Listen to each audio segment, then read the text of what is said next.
ನಮಗೆ ಈಗ ಅಲ್ಲಿ ಪುಣ್ಯಭೂಮಿಯಲ್ಲಿ ಯಜಮಾನರ ದರ್ಶನಕ್ಕೆ ಅವಕಾಶ ಇಲ್ಲ, ಜಾಗ ಇಲ್ಲ. ಸೊ ಆದರೆ ಈ ಸೆಪ್ಟೆಂಬರ್ 18 ಬರ್ತಿದೆ ಅಂದರೆ ನಾವೆಲ್ಲರೂ ಕೂಡ ಯಜಮಾನರನ್ನ ಎಲ್ಲಿ ಹೋಗಿ ನೋಡಬೇಕು ಬೆಂಗಳೂರಲ್ಲಿ ಅಂತಂದರೆ ನಮಗೆ ಉತ್ತರ ಇಲ್ಲ. ಈ ಕಾರಣದಿಂದ ನಾವು ಆದಷ್ಟು ಬೇಗ ಈ ವಿಷಯಕ್ಕೆ ಒಂದು ತಾರ್ಕಿಕ ಅಂತ್ಯವನ್ನು ಕಾಣಬೇಕು ಅಂತ ಹೇಳಿ ತುಂಬ ಒತ್ತಾಯ ಮಾಡ್ತಾ ಇದ್ವಿ ಮತ್ತು ಕೆಲಸ ಕೂಡ ಮಾಡ್ತಾ ಇದ್ವಿ. ಅದೇ ಪ್ರಕಾರ ನಾವು ಒಂದು ನಿರ್ಧಾರಕ್ಕೆ ಬಂದಿದ್ದೇವೆ. ಡಾಕ್ಟರ್ ವಿಷ್ಣುವರ್ಧನ್ ಅವರ ಪುಣ್ಯಭೂಮಿ ಇನ್ನು ಉಳಿಸ್ಕೊಳ್ಳೋ ನಿಟ್ಟಿನಲ್ಲಿ ಆ ಇಡೀ ಅಭಿಮಾನ ಸ್ಟುಡಿಯೋದ ಜಾಗವನ್ನು ನ್ಯಾಯಾಂಗ ತನಿಖೆಗೆ ಒಳಪಡಿಸಬೇಕು ಮತ್ತು ಆ ಜಾಗವನ್ನು ಮುಟ್ಟುಗೋಲು ಹಾಕ್ಕೊಂಡು ಅದನ್ನ ಮೂಲ ಉದ್ದೇಶ ಏನಿತ್ತು ಆ ಸ್ಟುಡಿಯೋ ನಿರ್ಮಾಣ ಮಾಡಲಿಕ್ಕೆ ಹಾಗೆ ಅದನ್ನ ಉಳಿಸ್ಕೊಳ್ಳೋ ನಿಟ್ಟಿನಲ್ಲಿ ಸರ್ಕಾರವನ್ನು ನಾವು ಒತ್ತಾಯ ಮಾಡ್ತೀವಿ, ಹೋರಾಟಗಳನ್ನ ಶುರು ಮಾಡ್ತೀವಿ ಅನ್ನೋದನ್ನ ಹೇಳಬೇಕಿತ್ತು.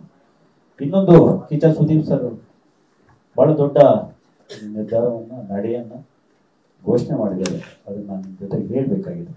ಅದೇನು ಅಂದ್ರೆ ಕೆಂಗೇರಿ ಹತ್ರ ಅರ್ಧ ಎಕರೆ ಜಾಗವನ್ನ ಅವರು ಖರೀದಿ ಮಾಡಿದ್ದಾರೆ.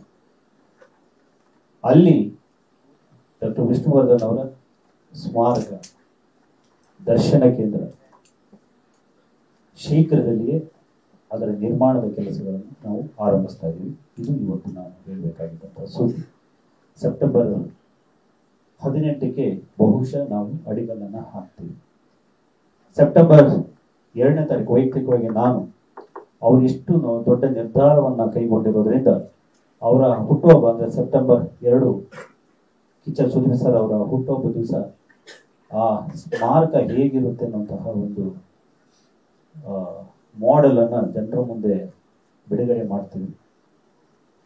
ಅದಾದ್ಮೇಲೆ ಸೆಪ್ಟೆಂಬರ್ 18ಕ್ಕೆ ಬೆಂಗಳೂರಿನಲ್ಲಿ ಅವರ ಸ್ಮಾರಕದ ಅಡಿಗಲ್ಲನ್ನು ಹಾಕ್ತೀವಿ.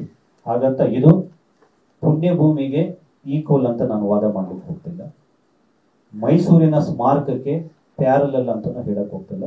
ಅದಕ್ಕೆ ಅದರದ್ದೇ ಆದ ಘನತೆ ಇದೆ, ಅದು ಸರ್ಕಾರದಿಂದ ನಿರ್ಮಿತವಾದಂಥದ್ದು ಮತ್ತು ಇದು ಪುಣ್ಯಭೂಮಿ, ಅಸಂಖ್ಯಾತರ ಭಾವನೆಗಳು ಬೆಸೆದಿರುವಂತಹ ಜಾಗ ಇದು.